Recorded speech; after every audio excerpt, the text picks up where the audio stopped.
अधिकारों की जंग न्यूज चैनल। नमस्कार दोस्तों, आज हमारे साथ मौजूद हैं भारतीय मानवाधिकार मोर्चा के राष्ट्रीय अध्यक्ष माननीय अक्षय कुमार मुनि जी और परवीन जैसिया, जो कि दलित समाज से संबंध रखते हैं और भारतीय मानव अधिकार मोर्चा में SC/ST प्रकोष्ठ में राष्ट्रीय प्रभारी के पद पर कार्यरत हैं और अधिकारों की जंग न्यूज कार्यालय में पहुंचे हैं। आज हम उनसे चंद्रशेखर रावण के विषय में चर्चा करने जा रहे हैं। परवीन जी नमस्कार, आपका यहाँ आने के लिए धन्यवाद। परवीन जी, आप दलित समाज से संबंध रखते हैं और चंद्रशेखर रावण भी दलित समाज से आते हैं। आप रावण के विषय में क्या कहना चाहते हैं? देखिए, चंद्रशेखर रावण दलितों के नेता है और मैं मानता हूँ कि दलितों के लिए काम कर रहे हैं, लेकिन उनको बेचने का काम कर रहे हैं। अभी इससे पहले विधानसभा चुनाव में उन्होंने खतौली विधानसभा चुनाव में दलितों को वहाँ पर बेचा है और रोटियां सेक रहे हैं। उनके साथ में जितने भी उनके कार्यकर्ता हैं वे भी सब एक साथ मिले हुए हैं और दलित मूवमेंट पे आज तक उन्होंने कोई ऐसा काम नहीं किया है। देखो, ये तो सभी नेता करते हैं कि भाई मैं ये कर दूंगा, वादे सभी करते हैं, लेकिन दलित आज भी परेशान है। दलित आज भी जो है इतना परेशान है कि रोजगार उनके पास नहीं है। नगीना से जहां से ये सांसद बने हैं, नगीना के लोग आज तक तरक्की नहीं कर पाए, क्योंकि वहां पर दलित नेता ही नेता बनता है। वहां पे MP के चुनाव हो या फिर वहां पे विधानसभा के चुनाव हो, दलित नेता ही बनता है और दलित वहां पर आज तक जो है तरक्की नहीं कर पाया।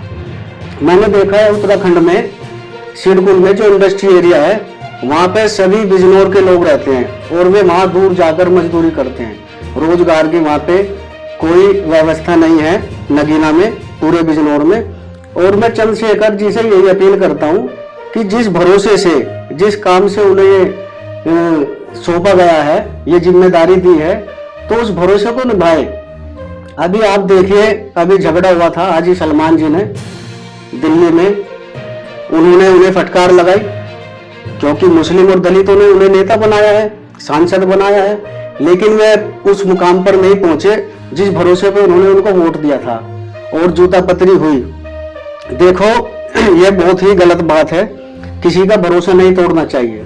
दलित और मोमडन जितने भी अपने मुस्लिम भाई हैं, सभी ने मिलकर उनको एक भरोसे से वोट दिया था ताकि हम आगे बढ़े। हमारी जो व्यवस्था है, जो कम से कम 20-30 सालों से चल रही है, उसमें थोड़ा सुधार आए, लेकिन मुझे कुछ ऐसा दिखाई नहीं दिया है।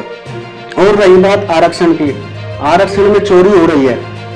आरक्षण को चोरी करने से रोकने का काम किसका है? जो दलितों के ठेकेदार बने हुए हैं। इससे पहले बहन जी थी, उन्होंने 4 बार अपनी सरकार भी बनाई। कितने दलित नेताओं को उन्होंने MP MLA बनाया है? किसी को भी नहीं बनाया। और इसी वजह से आज कहाँ है? आज बहन जी कहाँ है? आज बहन जी जो है बहुत नीचे स्तर पर चली गई है। अब ये सवाल मैं जो है चंद्रशेखर जी से करता हूँ, हमारी जो आरक्षण की सीटें होती है उन पे भी जो है अदर कास्ट के लोग जो है अपनी ताकत का इस्तेमाल करके वे बैठे हुए हैं। तो दलित के हिस्से की जो रोटियां है वो कौन सेक रहा है? ये इसका जिम्मेदार कौन है? इसका जिम्मेदार वो है जो दलितों का ठेकेदार है। और बड़े बड़े जो ठेकेदार है वे दलितों को गुमराह कर रहे हैं, उनको बेच रहे हैं, उनको बेचने का काम कर रहे हैं। इतना पैसा इकट्ठा किया जाता है।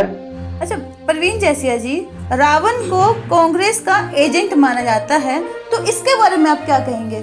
ये बिल्कुल गलत है, मैं इस चीज को बिल्कुल नहीं मानता हूँ। कांग्रेस का एजेंट चंद्रशेखर रावण हो ही नहीं सकता, क्योंकि ये तो भाजपा का एजेंट है। इतने कमेंट किए जाते हैं भाजपा पर और आज तक चंद्रशेखर रावण बाहर है। भाजपा से ही पैसा मिलता है और भाजपा ही इनको इलेक्शन लड़ा रही है मायावती जी को तोड़ने के लिए, ताकि वे उनके बीच में अड़चन ना आए। और मेरा तो यही मानना है कि चंद्रशेखर रावण जो है भाजपा का एजेंट है और उन्हीं की तरफ से ये इलेक्शन लड़ाया जाता है इसको, और इसका भी यूज किया जा रहा है।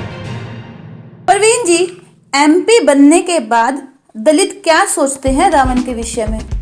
MP बनने के बाद दलित यही सोचते हैं कि भाई अब तो हमारा आदमी जो है सत्ता में आ गया है, हमारे लिए कुछ करेगा, लेकिन कुछ नहीं। अब बड़े बड़े सपने देखने लगे हैं रावण जी।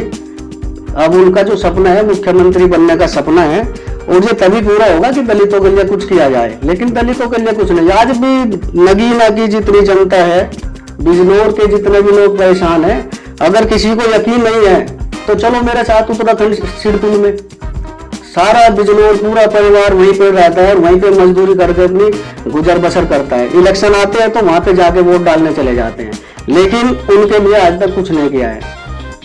और मैं तो यही कहना चाहता हूँ, मेरी यही अपील है चंद्रशेखर जी से, और मैं उनसे जल्द मिलना भी चाहता हूँ, और मैं उनसे बात करूंगा कि भाई जो जिम्मेदारी आपको दी गई है आप उसको पूरे तरीके से निभाओ, नहीं तो फिर जो है मानवाधिकार एक्शन लेगा। परवीन जैसिया जी, जैसे कि सुनने में आता है कि रावण जो है गरीब परिवार से संबंध रखता है, तो इसके बावजूद उनके पास इतना धन, इतनी संपत्ति कहाँ से आई कि वो इलेक्शन में इतने अच्छे पद पर खड़े हुए हैं? देखिए, चंद्रशेखर रावण जी जो है बहुत गरीब परिवार से हैं, और इनके जो पापा जी थे वे भी जो है टीचर थे, सरकारी टीचर थे। और अब आप देखिए, दलित मूवमेंट में इतना पैसा आता है, और कहीं चंदा इकट्ठा करके, कहीं पर्चियाँ काट के, और दलित समाज क्या सोचता है कि भाई ये हमारे लिए कुछ करेगा।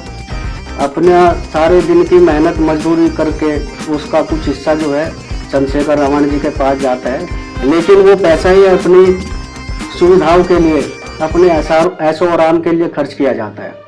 जाते हैं, ये एक दिखावा है कि कहीं भी कोई झगड़ा हुआ, कोई ऐसी बात हुई, चले जाते हैं, लेकिन ये एक फॉर्मेलिटी है, वो मामला चलता रहता है, कुछ नहीं होता वहाँ पे। और आज इसीलिए दलित परेशान है, और पैसा इतना आता है कि हमें ये नहीं पता। मैं हिसाब मांगता हूँ चंद्रशेखर रावण जी से कि वो पैसा कहाँ है, कहाँ लगाया जाता है। दलित तो आज भी परेशान है। मैं पूछता हूँ चंद्रशेखर रावण जी से कि वो पैसा कहाँ लगाया उन्होंने। बाहर से भी दलित मूवमेंट पे बहुत पैसा आता है, लेकिन ये सब गाड़ियाँ, घोड़े, ऐशो आराम, ये सब चीजें, ये सब जो है उन्होंने अपने लिए इकट्ठा किया है। दलितों का सौदा किया जाता है। जब इलेक्शन आते हैं, कहते हैं कि मेरे पीछे इतने दलित है, इतना समाज है, और तुम मुझसे गठबंधन कर लो, और सारे जहां मैं कहूंगा वहीं तो वोट देंगे। ऐसा ही होता है, वोट भी वही देते हैं, लेकिन उन दलितों को क्या पता कि तुम्हें बेचा जा रहा है, क्या पता जो उनसे क्या डील करके उनकी वोट दिलवाते हैं। अरे अगर दम है तो खुद लड़े ना इलेक्शन, खुद अपने दम पे खुद वोट ले, तब पता लगेगा कि दलित तुम्हारे साथ कितने हैं। उनको बेचकर रोटियां सेके जा रही है, और ये काफी टाइम से हो रहा है। तो योगी जी, जो चंद्रशेखर रावण फर्श से अर्श तक पहुंचे, इस बारे में आप क्या कहना चाहेंगे? देखिए, जो परवीन जी ने चंद्रशेखर रावण के विषय में कहा वो सही है, परंतु सही व्याख्यान ये है, मैं भी कई बार सोचता हूं, मैंने अभी जीवन भर देश की सेवा की है। जो मैंने अपने कार्यों से, अपनी मेहनत से कमाया, वो भी मैंने समाज के लिए लगा दिया। परवीन जैसिया जी जो कह रहे हैं वो सत्य ही कह रहे हैं, मगर चंद्रशेखर रावण जी के विषय में शायद ही कोई जानता होगा कि उनकी मेहनत यहां तक पहुंचने में क्या रही। वो एक संस्था से आज एक एमपी बने। एमपी बनने का जो कारण रहा, जो रास्ता रहा, वो कैसे वहां तक पहुंचे। चंद्रशेखर रावण जी जो है एक गरीब परिवार से ताल्लुक रखते हैं। उनके पिताजी एक टीचर रहे हैं, मेरे भी पिताजी एक टीचर थे, और हमारा जो भरण पोषण था एक सामान्य तरीके से हुआ, और उसी को लेते हुए मैं भी कार्य कर रहा हूं। मैंने अपनी कमाई का पूरा हिस्सा समाज के लिए लगा दिया, और उस समाज में करीब 10% लोग वो होंगे जो हमें अच्छा कहते हैं, परंतु 90% लोग हम जैसे लोगों को गलत कहते हैं। चंद्रशेखर रावण को देखते हुए मैं ये कहना चाहता हूं कि लोग कहते हैं मैं समाज सेवा कर रहा हूं, मैं समाज की भलाई के लिए कार्य कर रहा हूं, मैं समाज की दिशा को बदलने के लिए आंदोलन कर रहा हूं। जिनके घरों के अंदर खाने के लिए प्याले पड़े होते हैं। एक टाइम खाकर के दूसरे टाइम का अनुमान नहीं लगाया जा सकता कि खाना मिलेगा या नहीं मिलेगा। और वो देश सेवा, समाज की सेवा कर रहे हैं और जातियों की सेवा कर रहे हैं, वो बिरादरियों की सेवा कर रहे हैं। उनके पास इतना करोड़ों रुपया पैसा आता कहां से है समाज सेवा करने के लिए? मुझे आज तक इस बात का पता नहीं चला कि वो लोग गाड़ियों में कैसे घूमते हैं, कहां से उनकी गाड़ी का पेट्रोल आता है, कहां से उनके पास गाड़ी आती है, कहां से उनके पास एक प्राइवेट गनर आते हैं 30-30 हजार रुपये महीना के, जो 30-30, 40-40 गनर रखते हैं। वो पैसा कहां से आता है? मैं तो अचंभित हूं और हंसी भी आती है मुझे ऐसे प्रकरणों को देख करके। परंतु मुझे शायद ऐसा लगता है वो समाज हित की बातें न सोच करके, समाज हित का कार्य न करके, समाज को बेवकूफ बना करके और जाति प्रथा में उलझ करके, उलझा करके वो जो है अपना स्वार्थ हासिल करते हैं, अपना घर में अपना पेट भरने का कार्य करते हैं और समाज के लिए कोई भी कार्य नहीं करते। वो सिर्फ समाज को धोखा देते हैं। समाज के अनुयायियों को, जो उनके अनुयायी होते हैं, जो उन पर विश्वास करते हैं, वो उन लोगों के साथ विश्वासघात करते हैं। आज आपके सामने कोई तो कहता है 1-2 उदाहरण, आज लाखों उदाहरण हैं। आप किसी भी किसान नेता को देख लीजिए जिसके गांव में घर नहीं, जंगल में खेत नहीं थे और वो नेता और राष्ट्रीय अध्यक्ष बने। आज उनके पास असामान्य जमीन जायदाद है, पैसा है, गाड़ियां हैं, रुतबा है। वो कहां से आया?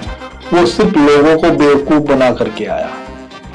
ये एक जातीय संगठन बना करके लोगों को बेवकूफ बनाया जाता है, उनके धरना प्रदर्शन करवाया जाता है, आंदोलन करवाए जाते हैं, सरकार को भ्रमित किया जाता है और आंदोलन के अंदर वो चीजें लेकर के आते हैं जो कि समाज के हित की होते हैं और उन्हीं के विरुद्ध वो जनता को खड़ी करते हैं, उनके कान फूंकते हैं। वो गरीब जनता, वो भोली भाली जनता इनके चाणक्य नीति को नहीं समझ पाती, इनके चक्रव्यूह को नहीं समझ पाती और उनके बहकाव में आकर के वे आंदोलन में शामिल हो जाते हैं और अंत में ये लोग सरकार से पैसा लेकर के उन लोगों को बेच देते हैं, उनके अरमानों को बेच देते हैं और कहते हैं कि हमारी सरकार से बात हो चुकी है, धरना खत्म, चलो। और वो भोली वाली जनता नहीं समझ पाती कि इन्होंने सरकार के साथ आपका सौदा कर दिया। तो साथियों, मैं यही कहूंगा कि चंद्रशेखर रावण भी एक वही शख्सियत है जिसने दलितों का बेवकूफ बनाया और सरकारों के एजेंट रह करके, सरकारों के साथ मिलजुल करके एक मायावती को खत्म करने के लिए, उसकी राजनीति को खत्म करने के लिए प्रपंच रचा और अपने आप को आगे बढ़ाया। तो साथियों, प्रपंच रचाया। तो साथियों, हम यही कहना चाहेंगे कि इस जैसे लोगों से बच करके रहें। ये भीम करते हैं। माननीय श्री भीमराव अंबेडकर जी, जो हमारे कानून के रचयिता हैं, उनके नाम को बेचा जा रहा है, उनके नाम पर राजनीति की जा रही है, उनके नाम पर रोटियां सेकी जा रही हैं। अगर चंद्रशेखर रावण इतना ही अच्छा था, चंद्रशेखर रावण इतना ही भीम का प्यारा था, तो जब एक मुल्ला जी ने आकर के उनके सामने से माइक छीन लिया और उनकी बेइज्जती की कि यहां पर जय भीम नहीं चलेगा, यहां पर अल्लाहू अकबर चलेगा, तो उसने मुंह तोड़ जवाब क्यों नहीं दिया? एक भीगी बिल्ली की तरह चुपचाप चंद्रशेखर रावण खड़ा हुआ देखता रहा। अरे आज तेरे पास सत्ता थी, आज तेरे पास पावर थी, तू सांसद था चुना हुआ, एक भी आवाज क्यों नहीं निकाली? तुम तो पुलिस को खत्म करते थे, तुम तो पुलिस को देखते थे, तुम तो पुलिस को खुड्डा लगाते थे। अरे तुमने दलितों के अरमानों पर रोटियां सेकी हैं, तुम कुछ नहीं कर सकते। तुमने तो लोगों का, जनता का बेवकूफ बना करके दलितों के अरमानों से खेल करके आगे बढ़े हो। मैं तो तब मानता आप कहते कि यहां पर जय भीम चलेगा, अल्लाह अकबर नहीं चलेगा। मैं तब मानता और मैं आपका अनुयायी बन जाता, मैं आपका सहयोगी बन जाता, मैं आपको आकर के नमस्कार कर लेता।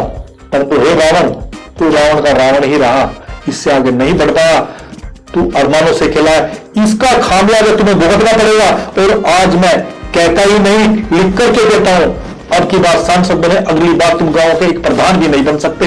ये मैं चैलेंज करता हूं योगी अक्षय कुमार मुनि। आप लिख के देखना, मेरी वीडियो को सेव कर लेना। धन्यवाद। जय हिंद, जय भारत।